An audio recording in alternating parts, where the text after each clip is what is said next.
Video में sound effects उतना ही important है जितने तुम्हारे सर के बाल, क्योंकि सपाट होना चॉइस नहीं मजबूरी है। हाँ जी मित्रों, पर यार तुम इतना दूर क्यों हो, जरा पास आओ।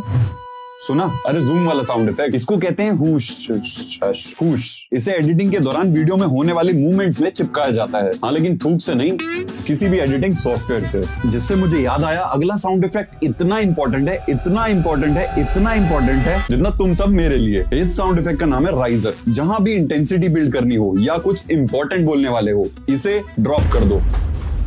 अभी अभी जो तुमने साउंड इफेक्ट सुना उसे कहते हैं हिट्स। इस साउंड को हमेशा परिस्थिति के हिसाब से चुनना, जैसे एकता कपूर के सीरियल में मजाक था। और सुनो, ऐसे ज्ञान के लिए चैनल को कर लो सब्सक्राइब, वरना ये कभी नहीं जान पाओगे कि